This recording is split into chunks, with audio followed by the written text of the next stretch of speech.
So I think others are able to see it now. Um, yes, Gurnoor, can you start the discussion?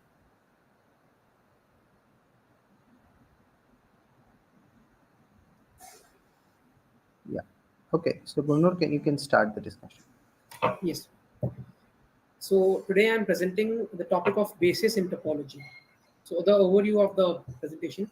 In this presentation, we will define the notion of topology and then introduce what a basis in topology is, and then explain its properties and would be going through some of the applications of it.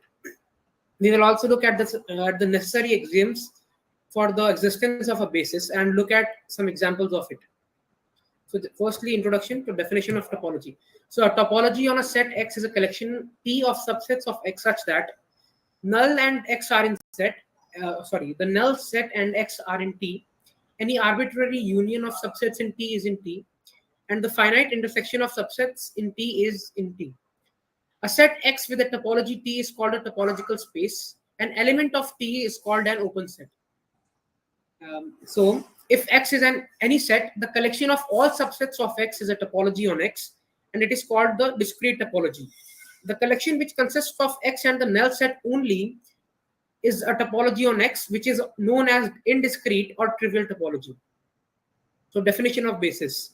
In topology, a basis for a topological space is a collection of open sets that can be used to generate all other open sets in the space. Formally, a basis B for a topological space X is a collection of open sets in X such that every open set in X can be expressed as a union of sets in B. A point to note, not every collection of open sets in X is a basis. To be a basis, the collection must satisfy certain conditions which we will discuss in the next slide. So properties and axioms of basis. If X is a set, then a basis for a topology on X is a collection of B of subsets of X such that for each small x belonging to capital X, there is at least one basis element B containing X.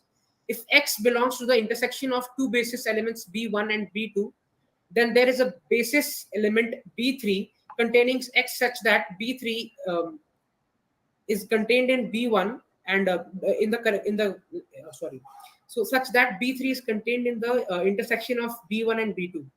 These conditions are known as the basis axioms. If B satisfies these two conditions, then we define the topology T generated by B as follows. A subset U of X is said to be open if for each X in U there is a basis element B belonging to B such that X belongs to B and B is in U. Note each basis element is it's sorry. Note each basis element is it itself in the element is an element of T. So some examples of basis. So example one, let B be the collection of all circular regions, interiors of the circle in the plane. Then B satisfies both the conditions for a basis. The second condition is illustrated below. So in the topology generated by B, a subset U of the plane is open if every X in U lies in some circular region contained in U. Example 2. Let B be the collection of all rectangular regions in the plane where the rectangles have sides parallel to the coordinate axis. Then B satisfied both the conditions of our basis. Condition 2 is here below. In the case, the condition is trivial because because the intersection of any two basis elements is itself a base element. The base B generates the same topology on the plane as the basis B given in the preceding example. So few examples in common topological spaces. So a discrete topology on any set X is the collection of all singleton sets is a basis for the discrete topology on X. Standard topology of R, real. Let R be the set of all real numbers. Let B be the collection of all open intervals. Then B is a basis of a topology, and the topology generated by B is called the standard topology of R. For uh, for R2, let R2 be the set of all ordered pairs of real numbers, that is the Cartesian product. Let B be the collection of Cartesian product of open intervals. Then B is the basis of a topology, and the topology generated by B is called the standard topology of R2. So some applications of Okay. basis. One. Base, I just have a question here. So when you said a topology is generated by a basis, what do you mean? So like the base generates the topology. Yeah, how does it generate the topology? So, Like, as you mentioned, topology is a collection of subsets of the set, right? yes, yes, sir. Now, the basis is also a collection of subsets of the set. Yes, sir. So, my question is that how can you get the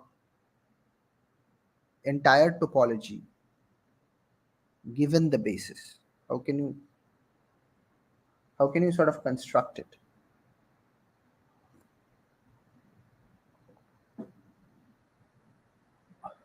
Because you are suggesting that you are using the word generated, right? Yes, sir. So like like I had no other word. That's why I used No, no, no. this. It is a right word. Okay, Ahorshi has an idea. Ahorshi, go ahead. Tell me what you have. I don't know like exactly about this, but isn't it because the all singleton elements is it? It's like generated basically means like the singleton is like a generator of this, so we can use all the singleton elements and like arrange them in a way so that we can get all the collection of all the subsets of R of the uh, whatever the space is set X. I So the singleton sets. hmm, When you say singleton, you mean a subset containing one element. Is that what you're meaning? uh, yes, yeah. But okay, that would be a basis, but then that would generate the entire power set of the set, Hmm, and that would be a topology, but it would be a like a very wide. trivial. Yeah, it's not. Yeah. Yeah, it is not an interesting topology in that sense. So, for example, what Gurnur is suggesting, the standard topology on R, he is talking about take the open intervals of R, Hmm, right? yeah. So he this particular basis does not contain the singleton sets. Hmm, Naturally, uh, it contains all the open intervals. So it doesn't. The open intervals are not singleton. It will contain infinite number of elements, right? yeah. So uh, my question is that these are some of the members of the topology. Now, Hmm. using these members as building blocks, how can you create all members of the topology? Okay. Means like every single topology No, of no, like no, no, no. whatever. This basis So generates like a particular topology. A topology is a collection of subsets, right? It's a Hmm. particular collection of subsets of a set. The basis for that topology is another collection of subsets. Now you Hmm. want to use this collection of subsets to create the main collection of subsets, which we call the topology, a particular collection. So each topology, Yeah, because a set can have multiple topologies, right? You can, so like but the set of all the open intervals in R like is the basis for a topology on R, because every open interval is an open set, and every open subset of R can be written as a union of like a group of open intervals. so you are saying that if you start with the basis, you just take Yes, union of elements of the basis to yes, create sir. all the open sets. Is that what you're saying? Like yes, sir. Okay. I'm just asking. I don't know. You have to figure it out. So Yes, sir. I would ask each of you to think about this particular point, that when you start with a basis, how can you create the entire topology? And in the next session, I will ask some of you to explain this point to me. So you can Google it, find it in a book, find it in Stack Exchange or whatever. I don't care. You can do open chat GPT. I don't care. Just tell me what you have found. Yes or Nisha, go ahead. So can you please repeat the question once again? My question is that if you have a basis, so a basis is a collection of subsets of the set X, right? So how can you use that collection of subsets to produce the corresponding topology, which is also a collection of subsets, maybe a larger collection of subsets? Okay, so basis, how can you use the basis to generate the topology? That's my question. Okay, so all right, thank you, Gurnur. I understand you have a few more slides, but Yes, sir. that's all right. We can stop your presentation here. You have to think about this point and come back in the next session. Okay. Okay, sir. A Yes, sir. brief Thank you, sir. clap for Gurnur. Very nice presentation. Very nice. Okay, let's go ahead with Aratrik Pal. Aratrik, do state which class you are in, your full name, and then start the presentation. Okay. Yeah, so I'm Arathrik Pal, studying in class 9, and I am going to present on the topic causes sequences and completeness in metric Copy spaces. sequences and completeness. Okay, very Yeah, nice. We are excited to hear you. You can share the screen or share the presentation. So those of you who are joining in now, if some of the Chinta students are joining in now, um, this particular group of students are working on hyperbolic geometry, and we are learning in the reading portion of this research project.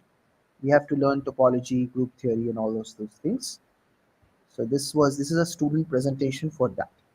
So Aratrik will be presenting on Cauchy sequences and completeness. Go ahead, Aratrik. Tell me what you have. yeah. So I start with what is a Cauchy sequence. So a sequence xn in a metric space is called a Cauchy sequence if for any given epsilon, positive epsilon, we can find a natural number n such that for all m and n greater than n, we have d, like the distance between xm and xn is less than epsilon.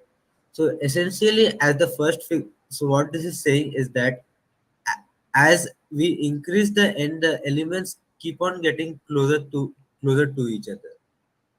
So like the first graph shows that the elements are getting closer and closer to each other. And while in the second figure, the elements uh, don't get closer to each other. They don't get arbitrarily close. Okay.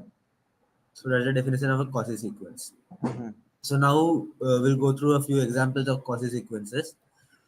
So we have the sequence xn equal to 1 by n in R. So like for all natural number n. So like it's 1, 1 by 2, 1 by 3 and so on. And it converges to 0. So this sequence is a Cauchy sequence. As the elements of this sequence get arbitrarily close to each other. And the second example is the sequence, like we take the digits of the irrational number pi, like 3, Okay. 3.1, 3.14, and so on. Okay.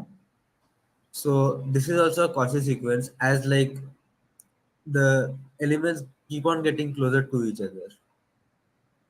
Okay.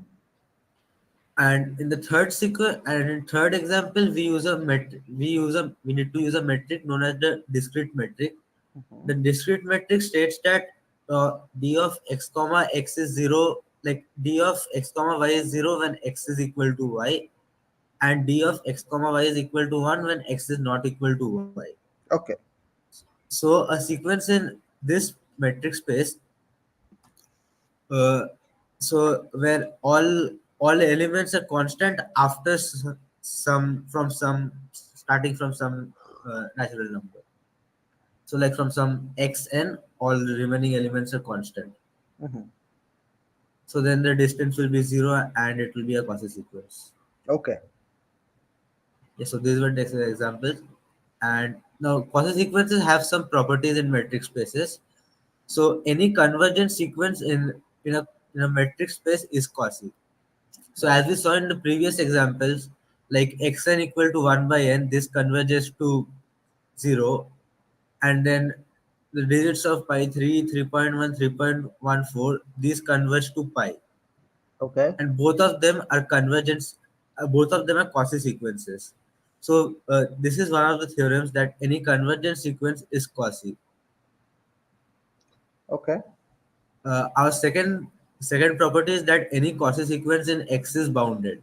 We can like prove this by taking epsilon equal to 1 in from the definition, and then like proving. We can prove it from that. Okay. We can get the maximum value and bounded. And a quasi sequence is convergent if and only if it has a convergent subsequence. So what this means is that if a quasi sequence has so a quasi sequence has some subsequence that converges to some element x in some element x, then the whole quasi sequence will also converge to that same element and vice versa. Mhm. So yeah, now next we proceed to the completeness of a metric space. So a metric space x comma d is said to be complete Mhm. if every quasi sequence in X converges to an element in X, i.e., it has a limit in X. Okay. So we proceed to some examples of completeness. So we again use the example of the discrete metric space. So R comma R and the discrete metric is complete Mhm. because like every quasi sequence will converge in this metric space. Mhm. And then we have a really good example is that the real numbers all the real number set is complete with the standard we use the standard this standard metric function. Okay. And then an interesting example is that the closed 0 comma 1 real interval with the absolute metric is complete because like so any quasi sequence which we take in this interval, Mhm. as we know that R is complete, so that sequence also must converge to some element in R.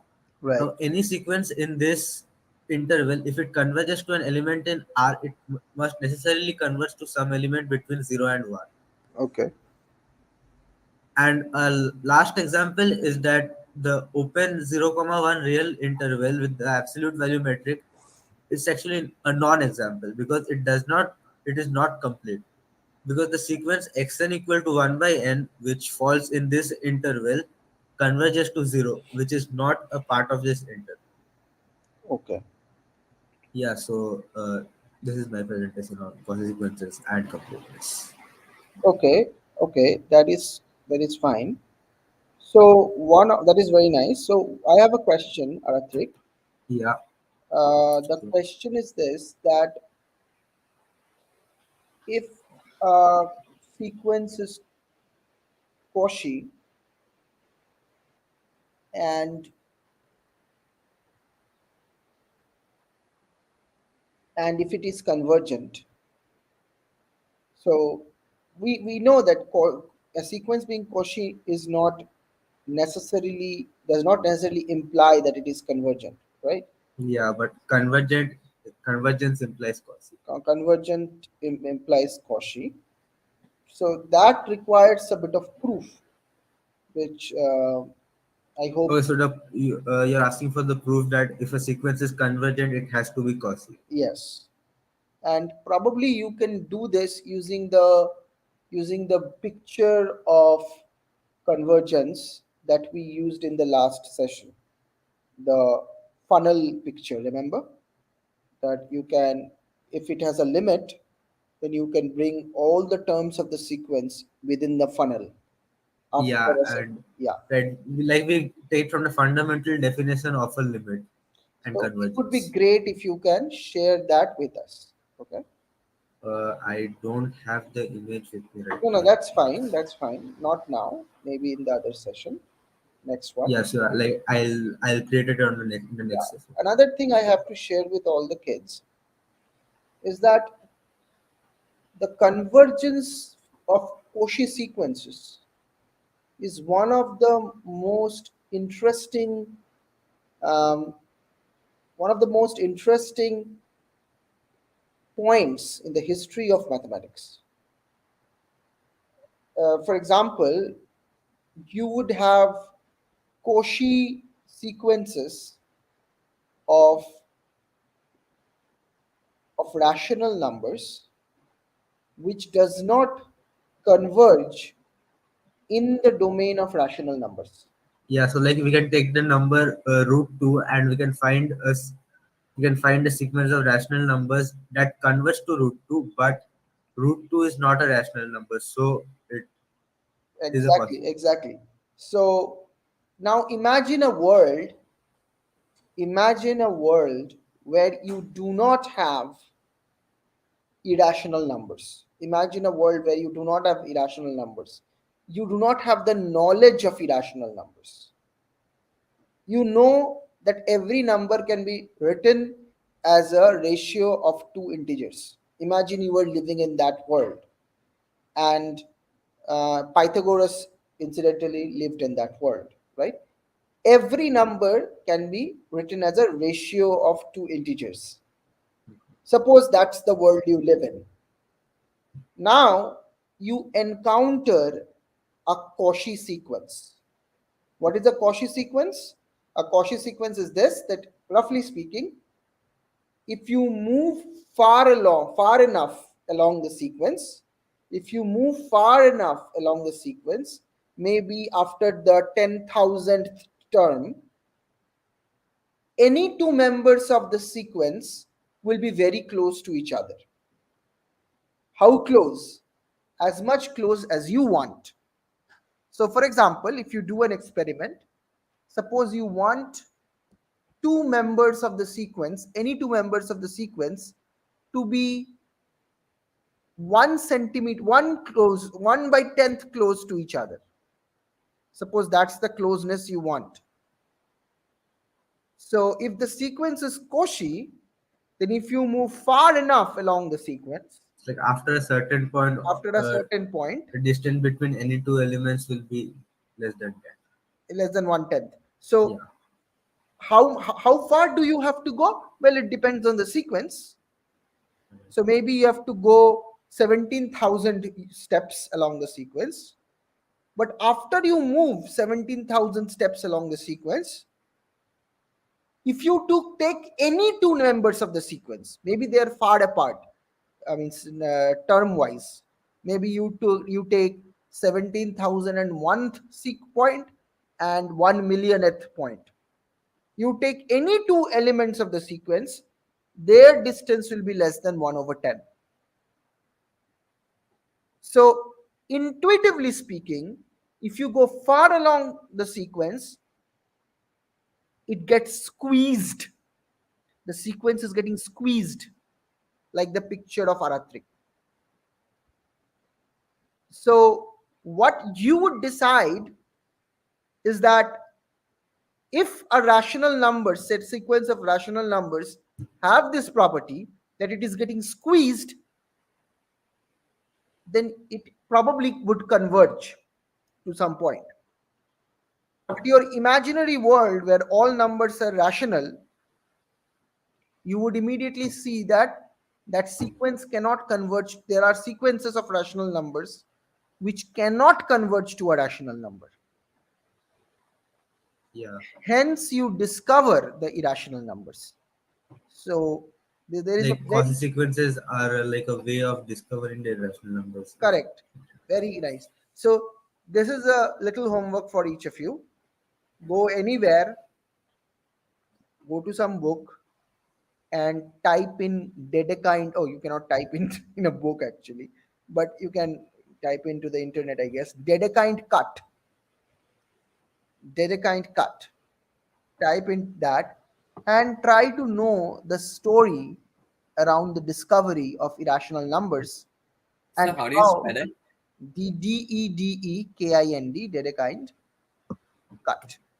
Yes. So it's one of the most interesting discoveries in mathematics, and I would strongly recommend that you know try to look into it. Okay. Uh, Thank you, Aratrik, for that wonderful presentation. A clap for Aratrik. Very nice job. Thank you. Let us go to Ahurshi. Ahurshi, introduce yourself and tell me what you are presenting today. So as I said, can I do mine at the end of Oh, the? yeah. You told me that. Correct. So Thank you, let sir. me go to Viraj Agarwal actually. Viraj, why don't you introduce yourself and tell me what you Yes. have? So my name is Viraj Agarwal. I'm studying right now in class 11, and today I will be presenting about convergent sequences. Okay. Why don't you share your presentation, Viraj? Yes, sir. Is it not visible? Now it is. Yes. Okay, I've Oh, turned by full. the way, I must mention this one thing. I noticed that Aratrik used LaTeX to produce the presentation. This is very nice. I'm impressed because that's what each of you should be doing.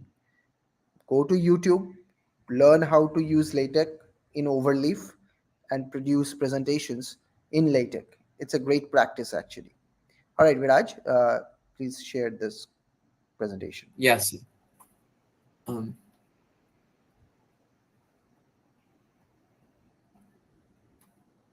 okay, so I will be presenting on convergent sequences.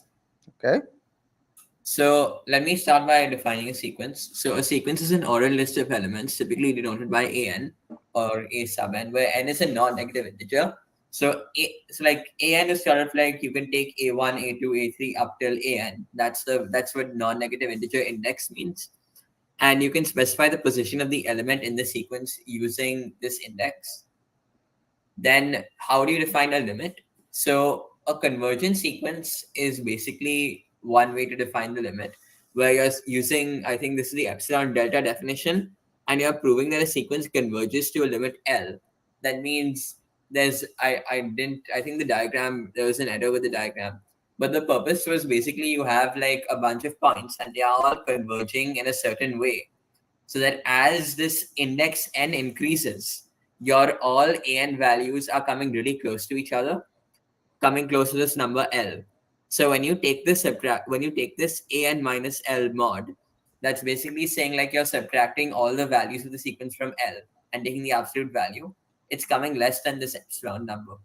So you can take epsilon to be really small, and then you'll see that all of the numbers in your sequence are sort of like meeting at the point an. To give an example, it's like if you take the sequence of the reciprocals of all the numbers, like 1 upon 1, 1 upon 2, 1 upon 3, you'll see that as you increase n, that number will converge to 0. So in that case, L would equal 0. So these are just some applications to topological spaces. So a topological space is equipped with a collection of subsets, and these are all open sets. Convergent sequence converge to an element, and this applies to subsequences and open sets as well. So a function, and then about homeomorphism, which is also given there. So convergent sequence in metric space. So we all know what a metric space is. I've redefined it over here. And you can see that even in a 2D metric space, you will have like limits where all of the points would converge into one value. And this is one property of a convergent sequence, where if xn converges to x and yn converges to y, then the sum of the two sequences, like if you take that a new sequence and define it as the sum of your previous two, it would converge to the sum of the two limits. And the same goes for the product. So this is proving the limits specifically in a metric space are unique. It may not be true for just topological spaces in general, but it's true for metric spaces. So the idea is that if you have two limits L and M, and you take an epsilon value greater than 0, you can see that as you increase n, the value of the distance function when you take xn and your first limit L will be less than some value epsilon by 2, that is your epsilon from earlier. And the value of the distance function for xn and m will be less than that same number epsilon by 2. And then you can apply the triangle inequality to show that these two L and M are the same. Hence, you can justify that these two sequences are unique. And this just allows us to study them more closely. as the importance of this property. So this is a little bit about discrete topologies. So a topology is discrete if every subset of the space is an open set, and every point is isolated. Every set is a closed set, and the compactness is equivalent to its finiteness. And it's applied in modeling of discrete structures in computer science like graphs and lattices. And this is just a little bit about the real world applications of convergent sequences in general, where you can see in engineering it's used to model the oscillatory behavior and minimize errors in numerical methods. In finance, it is understanding long term growth of investments and stock trends. And in physics, it's similar, and in physics is for waves and energy transfer, as well as in quantum mechanics. This is a little bit about series and convergence, which is about how you take the sums of different series. For example, the first term would be the first term, and then the second term would be the first term plus the second term, which is how you define a series. And about how showing that these three examples of geometric, Taylor, and harmonic are all convergent as well. So this is just a brief example of convergence. Thank you. Okay, very nice, Viraj. I have a question regarding this. So, when you are defining limit, it seems that you are using a distance function because you are saying that the distance is getting smaller and smaller. It can Right. be made. So, it seems that the concept of distance is needed to understand the concept of limit. I guess over here, I've not formally defined like d of x is equal to d of x comma y is equal to x minus y mod. Like, I've not defined it formally, but I guess I've sort of yeah implied it over here, that distance metric of like taking the two terms, subtracting them, and then saying it's less than epsilon. So yeah, I guess it does imply some element of distance. Okay, so it does. Now, I'm interested to know if it is possible to define something like limit of a sequence in a topological space where there is no metric, where But there is no concept of distance. right. Can you define something like convergence? I mean, just No, visually, wait, you wait, wait, can like wait, wait, wait, sorry. wait. Not now. I would like you to research on this. I'd like you to think about it. Okay? You can read more on this and then tell more about this. Okay? So defining a limit in a topological space without using a distance function, and like Or this, finding something like a limit.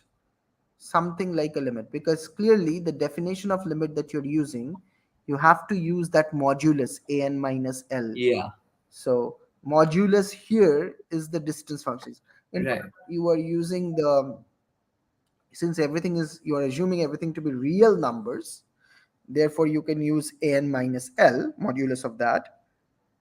If it was not a real number in the world of real numbers, if it was any topological space, metric space, then you would have used d of an comma L, right? right. Distance between al comma L. So it seems that to make the definition of limit, you first need to assume that this is a metric space. There is a concept of distance in that space. Yes, I understood your question. Yeah, yeah. So my question is that if it is possible to invent something like limit or convergence in a space where there is no definition of a um, distance. Okay, so think about it. But thank you, Viraj. What excellent Thank you. work. Okay, good work. Okay, next let's go to Krish Agarwal. So, Krish, why don't you introduce Yes, yourself and then share the screen? yes.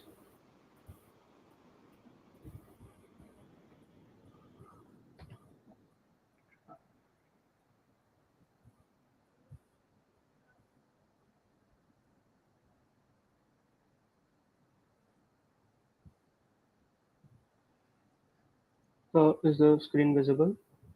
Yeah, it is visible. So, my name is Krish Agrawal, and currently I'm studying in Standard 12. Okay. So, the topic for my presentation is dense sets. So, what basically is a dense set? So, if we have x comma t to be any topological space, then a set A, which is a subset of X, is said to be dense in X if the intersection of A with any open set U of T is non-empty. So to quote it mathematically, we can say that for all open set U belonging to T, the intersection of A and U will never be phi. So if we look at the diagram, we have the set X and A is any subset of it. Now, if we look at the points the distribution of the points in the set A, it is pretty scattered. Like the distance between any 2 points is very low. So if we draw any open set U, we will always point some point which is common to both U and A, which will like the size of U does not matter because we can change the radius of the open ball according to our convenience, but we will still find some element which is common to both A and U. So that will make A a dense set in X. So now closure of a set. Now let S to be any metric space. Then X is a point of closure. If for all r greater than 0, there will exist some point P belonging to S such that d of x comma P is less than r. Now if we consider three scenarios over here, in the first scenario, X will not be a closure point because we can draw infinitely many open balls around S, which won't intersect S. Like two of them are shown here. In the second diagram, X is itself a part of S. So no matter how small or big the open ball becomes, the intersection of the open ball and S will never be phi. There will always exist some element P. And similarly, if we look at the third diagram, we will see that some of the open balls around X give us a will give us some point P which will belong to S. But if we look at the yellow open ball, it will not give a point P which will belong to S. So that's where the point for all r greater than 0 comes in play. Like we need to find like the point X must be such that for all r greater than 0, there must be some point P which will belong to S. So Oh, only the set. can I interrupt? Yeah. Can you explain the third situation again? Okay. The third diagram, Yes. third So just picture, yeah. so in the third picture, we have the set S and the point X. Mm-hmm. Now, now the definition of the closure set is if we draw open balls around open balls around X with any arbitrary radius, all of them must have some point S in them. Like the intersection of the open ball and S must contain some point P. Mm-hmm. Now, if we look at the open ball the yellow open ball, it will not intersect S. So like there won't exist any P belonging to S. Yeah, So but we can what say is that the difference of this situation with the first situation? Because in the first situation, it seems to me that if you take a larger ball, it would intersect the white region, right? yes, so like if we create another concentric ball, Yeah. it will. So what is the difference between that one and this one? No, so there is no difference between them. Actually, what you want, I think what you would want to say for the third situation, there is actually a third situation. What you would want to say is that the point itself in the third situation, the point itself is outside the set, but any open set containing that point will intersect the white region. So how can that happen? Well, it can happen in many ways. If in roughly speaking, if it can happen if the point is at the boundary? So like it lies on the circumference. Exactly. Yeah. Maybe the circumference is not part of the open set or white. The circumference, the white region is only interior of the disk. Now you take a point on the circumference. Of course, that point is not inside the set. But if you take any open set around that point, it will intersect the white. Okay. So, Yes, I got it. so it is in the closure of the white, but it is not a member of the white. Yes. Okay. Yeah. So there, I mean, the idea, the intuition of boundary may not be necessary. For example, if you take the rational numbers in the set of in the set of irrational numbers. So suppose you have the set of irrational numbers. Now if you take any rational number, that would be in the closure of the irrational numbers. The rational number itself is not an irrational number, so it is not in the collection of the irrational numbers. But that point, if you take any radius ball, any interval containing a rational number, it will contain some irrational numbers, right? Yeah. So it would intersect the irrational numbers. So again, rational numbers are dense, are in the closure, sorry, are in the closure of the set of irrational numbers. Irrational. Yeah. Okay, yeah, continue, please. So now if we look at some equivalent definition of dense sets, so the closure of A in X is equal to X, then we can say that A is dense in X. And if we look at the intuitive definition of a dense set, so a subset A of a topological space X is said to be dense in X if every point of X either belongs to A itself or is arbitrarily close to a member of A. And the third definition can be the interior of the complement of A is empty. That is, int of X by A is 5. Now, if you look at some examples of dense sets, rational numbers and irrational numbers are both a dense subset of real numbers, because if we choose any rational number and create an open ball around it, we will always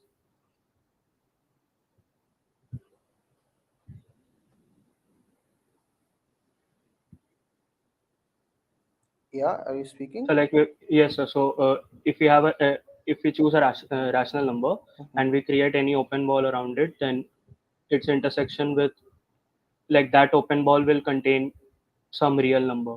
Yeah. So the intersection won't be 5, so that will make rational numbers dense in real numbers. Similarly, the same argument can be said for irrational numbers. Now if we look at an example in R2, so there is a topological space R2 comma tau. Now if we consider the subset A to be A to be all the points xy which belongs to the R2, and xy is not equal to 0. Now xy is not equal to 0 implies that both x and y are not 0. So we can neglect the x-axis and the y-axis. So this will mean that A will contain all the points which will not belong to the x-axis and will not belong to the y-axis. So, sir, I have taken some scenarios like if we create an open ball and it won't intersect both the axes, then the open ball is wholly contained in A, so it will be dense in A.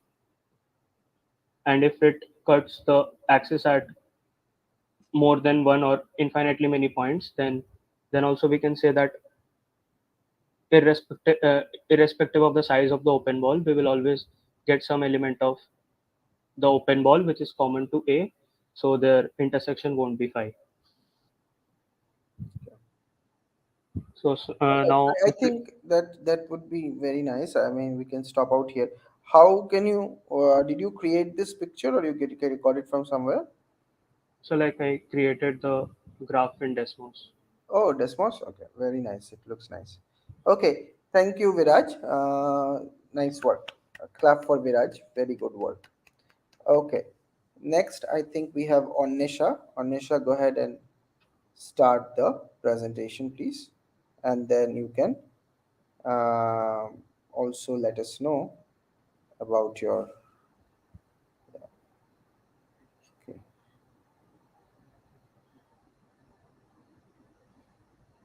Yeah, I think you have to unmute yourself, right? Okay. Okay, I can see Onisha's slideshow. So my name is Anish Mundal. Currently, I'm a first year student undergraduate. Uh, Today, I'm going to talk about limit and cluster points. Okay. First, I will give you definition of limit points in metric space. Let X be a metric space and E be a subset of X. Mm-hmm. Then a point Y belongs to X is a limit point of E if and only for every R greater than 0 we have that the boundary set of the open ball of Y intersection of E is not phi. I've tried to show it using a diagram. So here I have taken 3 points A, B, and C from X. So in first case, we can see that if we take A, then the boundary set of A has no common point with E. So A will not pick a limit point of E. But B is itself contained in E and C has also some common part with E. So there will be limit points. Uh, Examples of limit points in metric space. The set of all limit points of Q in R with the Euclidean metric is R. So the proof is if we take an element from Rx, then for any R greater than 0, we have that the open V x R is equal to the every element y such that the distance function x comma y is less than R. Now, what is the distance function? That is equals to mod of x minus y such that mod of x minus y is less than R. What does it mean? That means that x lies between y minus r and y plus r. So, from the density of rationals, we know that given any two real numbers, we can always find a rational number between them. So, by density of rationals, we can say that for any x belongs to R, for any r greater than 0, we have x minus r minus x plus r union Q is not equals to phi. Hence, we can say that every real number is a limit point of Q since x is an arbitrary point. Okay. Now I will give you sequential and topological definition of limit point. Let X be a metric space and E be a subset of X. Then a point X is a limit point of E if and only if there exists a sequence Xn in E such that Xn converges to X. So this sequential definition is not valid for arbitrary topological space. When give you the topological definition, let E be a subset of X, E be a subset of a topological space X. Any point X belongs to X is said to be a limit point of E if and only if every element, every non-empty open set that contains X contains a point of E. So a point to be noted is that every definition is same actually. Okay. Now we will talk about cluster point or accumulation point. We say that X is a cluster point or an accumulation point of a set E if for each r greater than 0, the set Bx or union E contains a point other than X. Well, the difference from limit point is that in the limit point, we have seen that limit points also contain X, but in cluster point, X will not be in the set, or X will not be the common point of Bx R union E. I've shown that with an example that if we take an interval -1, 1, -1 by n, 1 by n, the subset of R, yes, 0 will be the only cluster point of A because 0 will never be the part of A. If we small it down, that -1 by 1 is -1, 1, then -2, 2, minus half, half. In this way, if I go through this, then 0 will be the only cluster point. Okay. I've shown the difference between limit point and cluster point that every point of z is a limit point of z while z has no cluster point. Well, if I take P to be an cluster point of Z, then P has to be belongs to Z. But the open set, if we take now the open set P minus half comma P plus half, then Z union P minus half comma P plus half minus P, since P cannot be contained in the boundary set in open ball. So that will be pi, because the common element here will be P. So therefore Z does not have a cluster point. In the contrary, if we can say that, but for limit points, z will be the z and the subset p minus half comma p plus half will be p. So p will be a limit point of z. So in this way, we can say that every point of z is a limit point of z, but z has no cluster points. Thank you. Okay. So I really like the fact that you know, you actually explained the difference between limit point and a cluster point. When I first encountered this idea of limit point and cluster point, um, it was a bit confusing because they seem to be similar, at least from the definition point of view. So, what I would suggest each of the students is that you should try to look up the definitions of limit point and cluster point one more time at your space and try to convince yourself the difference between the two definitions, the limit point and cluster point. Okay, so would be very important. Yes, Anisha, go ahead. So actually, I have looked into many different parts. So some books say that limit points are cluster points are same, but some says that limit points and cluster points are different. Right. I mean, it depends on the terminology. So limit point, cluster point, accumulation point, there are different terms people use. One book that you can follow for this is Baby Rudin. What's the name of that? I think it's called Mathematical Analysis by Rudin. So just type. Yes, sir. Yes, sir. Mathematics. So By Walter Routine. yeah. So that is like the authentic reference for this sort of stuff. So you can check Rudin. If Rudin says they are different, then they are different. So yeah, but it's a very nice presentation on Nisha. Clap for you. Very nice work. Okay, so we are only left out with Ohorshi, but what I would suggest is since Ohorshi's presentation is not complete, I would give him a little bit more time.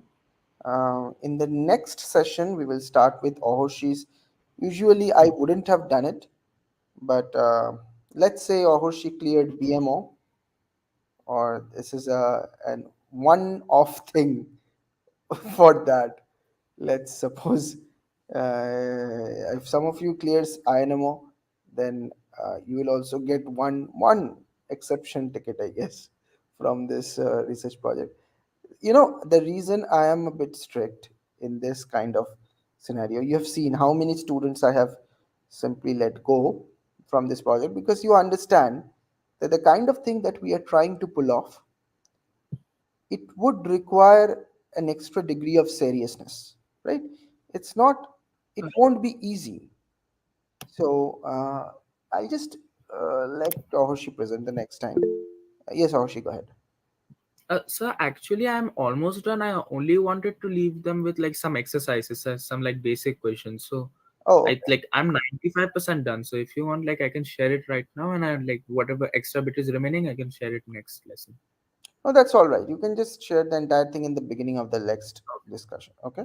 And I would really appreciate Shomudip's time. Shomudip, thank you for your time as a teaching assistant of this program. And just talk to Shomudip. By the way, Shomudip, did you talk to Anika? Did you get a chance to talk to her? No, no, I did not get a chance to. Okay. Just sit with her Yes. and explain some of the initial concepts. Just Anika, make sure that you are working in Shomodip's time. Talk to him, okay? And you can also talk to other kids in the group. All of them are really good. Just talk to everyone and try to get the material that you have not that will bring you up to speed. So we want to talk about hyperbolic geometry and metric spaces and stuff like that, and group actions on hyperbolic planes. So ton of interesting stuff. But we have to start with the basics of metric spaces, topology, group theory. That's exactly what we are doing. All right. Thank you, all of you, for joining in today. I really appreciate the work that you have put in. Excellent. If we keep on pushing for the next 5 6 months, I think we can get something nice out of it. All right. Bye. Take care. Thank you very much, sir. Bye. Yeah.